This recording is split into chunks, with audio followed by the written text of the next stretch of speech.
Hello friends, পলির ব্লগসে তোমাদের সবাইকে স্বাগত জানিয়ে আজকে আমি ব্লগটা শুরু করলাম। প্রতিদিনই তো দেখছো কি রান্না শেয়ার করছি, ইলিশ মাছ ইলিশ মাছ ইলিশ মাছ। তো আজকেও একটা ইলিশ মাছের রেসিপি বানাবো, চলো তোমরা দেখতে থাকো। আর মনটাও ভালো না, ছেলের একটু শরীরটা খারাপ হয়েছে। তো এখন আপাতত ওষুধ, ডাক্তার দেখিয়ে ওষুধ নিয়ে এসেছি, আপাতত একটুখানি ভালো রয়েছে।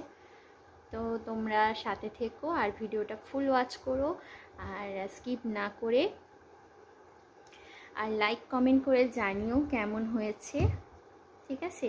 আর বৃষ্টি তো অনবরত পড়েই যাচ্ছে আমাদের এখানে, মানে ঝমঝম করে যেটা বলে বৃষ্টি পড়া, সেরকম ঝমঝম করে বৃষ্টি পড়েছে। তোমাদের ওখানে কি অবস্থা জানিও। আর এখন একটুখানি মেঘটা পরিষ্কার পরিষ্কার লাগছে, একটু পরেই দেখবো আবার বৃষ্টি ঝমঝম করে পড়ছে। তো এইভাবেই চলে যাচ্ছে, সেই জন্য ইলিশ মাছও বাজারে প্রচুর বেরিয়েছে। তাই তাই জন্য প্রতিদিনই প্রায় ইলিশ আসছে। তো আজকে আমি কী রান্না করছি সেটা বলে দেবো। আজকে আমি করব বেগুন ইলিশ। বাবা বাজার থেকে বেগুনও নিয়ে এসেছেন, তো সেই জন্য আমি ভাবলাম বেগুন ইলিশ আমি কোনোদিনও করিনি, তো আমার মতো করে আমি বেগুন ইলিশটা করার চেষ্টা করব। তো তোমরা দেখতে থাকো আর জানিও কেমন হয়েছে। চলো। বেগুন ইলিশ রান্না করার জন্য প্রথমেই আমি বেগুন নিয়ে নিয়েছি, 4 ফালি করে দিয়েছি। আর আমি আজকে বেগুন ইলিশে ছোট্ট একটা আলুও দেব, আমার মতো করে আমার স্টাইলে তো রান্না করব বলেইছি। তো আলু আর বেগুনটাকে ফার্স্ট আমি নুন হলুদ মাখিয়ে রেডি করে নিচ্ছি। আর এপাশে আমি মাছটাকেও হালকা ভেজে নিয়েছিলাম নুন হলুদ মাখিয়ে। এবার ফ্রাইং প্যানে তেল গরম করে নিচ্ছি, সর্ষের তেলেই রান্নাটা করব। তো এবার বেগুনটা আর আলুটা ভেজে নেব হালকা করে, আলুটাও কিছুটা সিদ্ধ হয়ে যাবে ভাজলে। তো বেগুন আর আলুটা লাল লাল করে ভেজে নেব।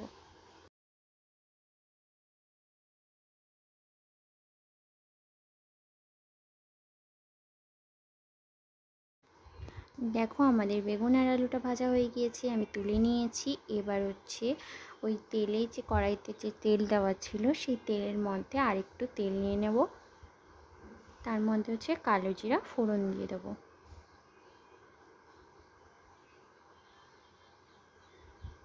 কালো জিরাটা একটুখানি ভেজে নিচ্ছি।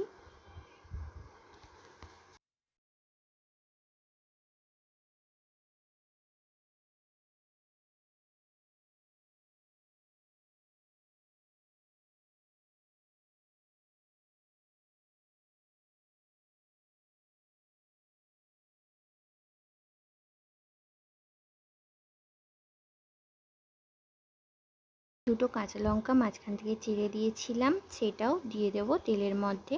এবার তেলের মধ্যে হলুদ গুঁড়ো দিয়ে দেবো, লঙ্কা গুঁড়ো দিয়ে দেবো, আর কাশ্মীরি লঙ্কা গুঁড়ো একটুখানি দিয়ে দেবো। সবগুলো মশলা একসাথে ভালোভাবে নেড়েচেড়ে ভেজে নিতে হবে, পুড়ে যাতে না যায় সেজন্য অল্প একটুখানি জল দিয়ে দিলাম।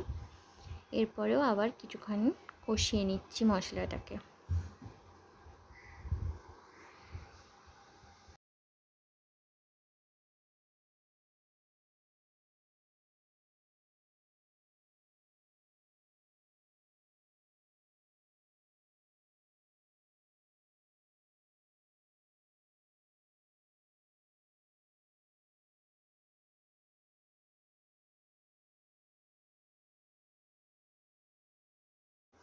দেখো মশলাটা আমাদের ভাজা হয়ে গিয়েছে, তেল ছেড়ে দিয়েছে। এরপরে আমরা একে একে বেগুনগুলো, আলুগুলো, ভাজা বেগুন ভাজা আলু আর দিয়ে দেব ঝোলের মধ্যে।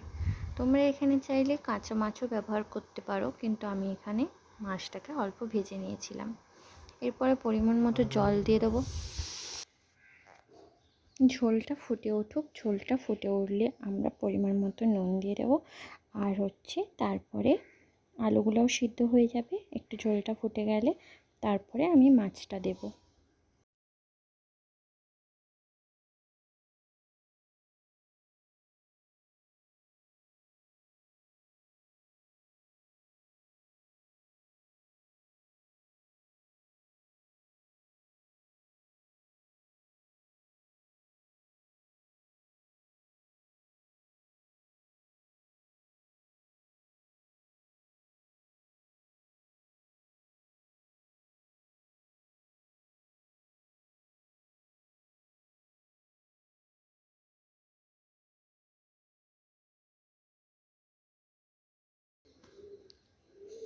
ফিরে আসছি 5 মিনিট পর।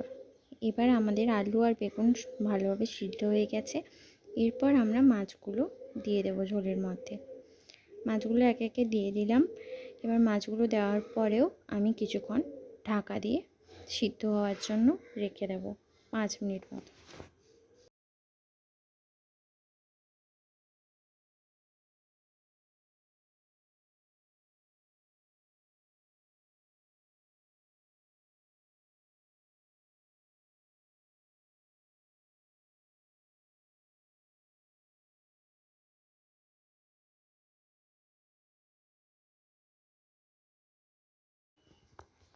দেখো আমাদের কিন্তু রান্না রেডি। কেমন হয়েছে জানিও। তোমরা কি এরকমভাবে রান্না করো, না তোমাদের তোমরা কেমন প্রসেসে রান্না করো সেটাও কিন্তু কমেন্ট সেকশানে জানিও। আর যদি এরকমভাবে না করে থাকো তাহলে দেখো এরকমভাবে রান্না করে, আশা করি ভালো লাগবে। তো মাছগুলো আমি একটু উলট পালট করে দিচ্ছিলাম।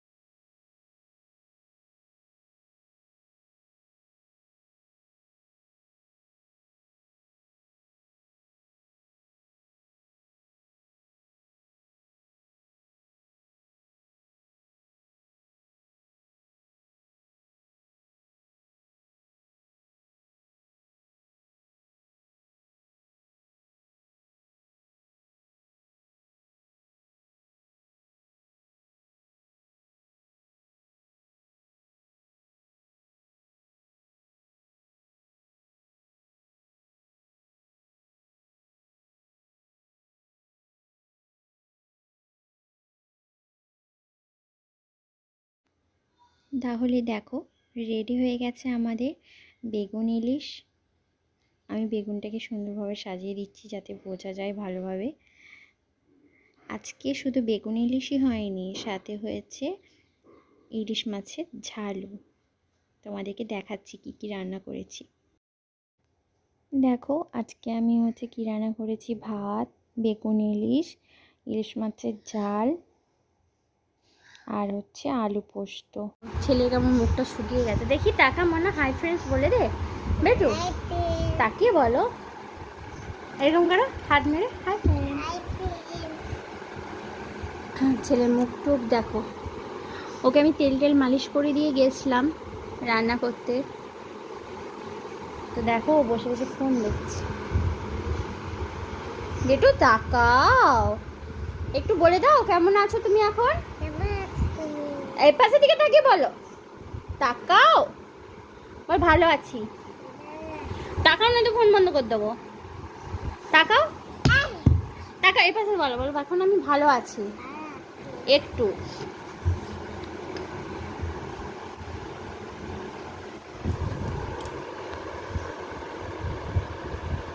কথা বলবি না তো, ঠিক আছে আরি, বাই, টাটা।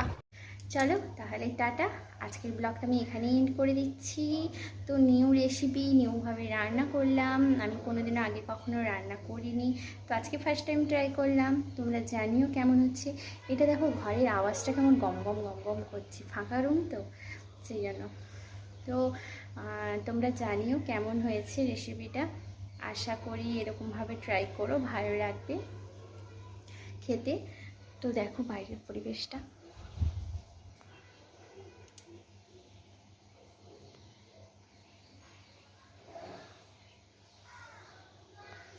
পুরো সবুজ হয়ে গেছে বৃষ্টিতে, পুরো সবুজ হয়ে গেছে, তাই না? তো ব্লগটাকে আর বেশি দূর এগাবো না, ঠিক আছে? অনেক বড় হয়ে যাচ্ছে, আর বড় ব্লগ তো, বেশি বড় ব্লগ তো তোমরা দেখবে না, সেই জন্য ব্লগটাকে আমি আজকে এখানেই এন্ড করে দিচ্ছি। আর সবাইকে টাটা বাই বাই। সবাই ভালো থেকো, সুস্থ থেকো, অনেক অনেক ভালোবাসা।